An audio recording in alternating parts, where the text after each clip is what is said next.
Hello friends, இன்றைக்கி பார்த்திங்கன்னா ஒரு சிறப்பான கோவில், அதுவும் பிரம்மர் கோவில். இங்கே திருச்சியில் பார்த்திங்கன்னா பிரம்மர் தனியாக அவருக்குன்னு ஒரு கோவில் பார்த்திங்கன்னா இந்த திருச்சியில் மட்டும்தாங்க. தனி சந்நிதி பிரம்மருக்கு மட்டுமே இருக்குது. அதுவும் இல்லாமல் தனித்தனி கோவில்களாக இருக்குது. அதில் பார்த்திங்கன்னா இன்னும் நிறைய சிவன்கள் பார்த்திங்கன்னா எல்லா சிவனும் சேர்ந்து ஒரு இடத்துல இருக்குது அப்படின்னா அதுக்கு ஒரு தனி கோவில் இருக்குது.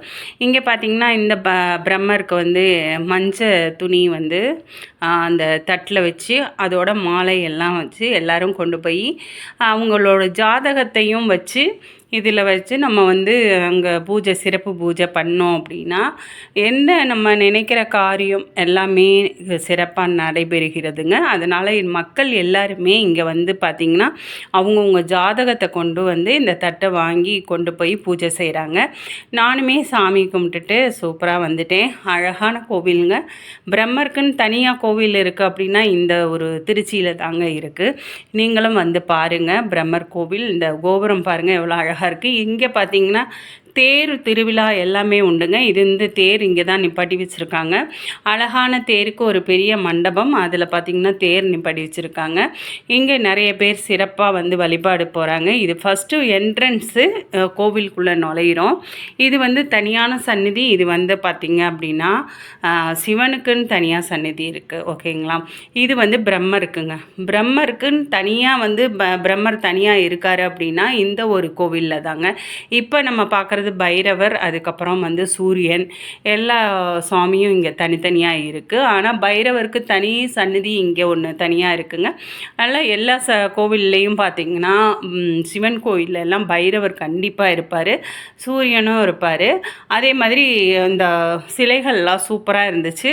அதுக்கப்புறம் இங்கே பார்த்திங்கன்னா தனியாக ஒரு கோவில் அதுலேருந்து தனிப்பட்டு இருக்குது. இது சிவன் கோவிலுங்க. ஃபுல்லாகவே எல்லா சிவனும், அதாவது ஒவ்வொரு சிவனுக்கும் ஒவ்வொரு பேர். அந்த அருணாச்சலேஸ்வரர் அந்த மாதிரி நிறைய ஈஸ்வரர் இந்த ஒரு தோப்பில் பார்த்திங்கன்னா வெறும் ஈஸ்வரர் மட்டும், அப்படியே சிவன் மட்டும், லிங்கங்கள் மட்டும் நிறைய இருக்குது. தனித்தனி சந்நிதிகளாக இருக்குது. இது பார்த்திங்கன்னா ஒரு சூப்பரான கேணி. இது பிரம்ம தீர்த்த கேணி அப்படின்னு சொல்கிறாங்க. இதுலேருந்து தீர்த்தம் எடுத்து அபிஷேகம் பண்ணுறாங்க. அதனால் இந்த கோவிலுக்கு உள்ளாரையே இந்த தெப்பக்குளம் இருக்குது. இந்த பிரம்ம தீர்த்த கரைன்னு சொல்கிறாங்க. இங்கே மக்கள் பார்த்திங்கன்னா நிறைய பேர் அந்த எல்லா சிவனையும் சுற்றி பார்க்குறாங்க. நானுமே எல்லா சிவனையும் பார்க்குறேன். ரொம்ப அந்த இடம் ஃபுல்லாகவே மரம்லாம் இருந்ததுனால குளிர்ச்சியாக இருக்குது. ஒரு தோப்புக்குள்ளே எல்லா சிவன் சன்னதியும் இருந்தால் எப்படி இருக்கும் அது மாதிரி இருந்துச்சு. ரொம்பவே சந்தோஷமாக நிறைய பேர் இந்த இடத்துல சுவாமி கும்பிட்டுட்டு வேண்டுதலை நிறைவேற்ற சொல்லி வேண்டிக்கிட்டு போகிறாங்க. நானுமே அங்கே போய் வேண்டிட்டு இந்த மாதிரி பாருங்கள் எவ்வளோ அருமையாக இருக்குது. செடி கொடிகள், அந்த சிவன் சந்நிதிகள் எல்லாம் பார்த்திங்கன்னா ரொம்ப வேறு லெவலில் இருக்குது. நானும் சாமி கும்பிட்டுட்டேங்க. இங்கே பார்த்திங்கன்னா ஒரு பெரிய நந்தி, நம்ம தஞ்சாவூர் நந்தி எப்படியோ அது மாதிரி இங்கேயும் ஒரு பெரிய நந்தி இருக்குது. அந்த தஞ்சை பெரிய நந்தி எப்படியோ அதே மாதிரி தாங்க இந்த கோயிலில் சுற்றிலும் சிவன் சந்நிதி. நடுவில் பார்க்கும்போதே ரொம்ப அழகாக நந்திகேஸ்வரர் அழகாக இருக்கார்.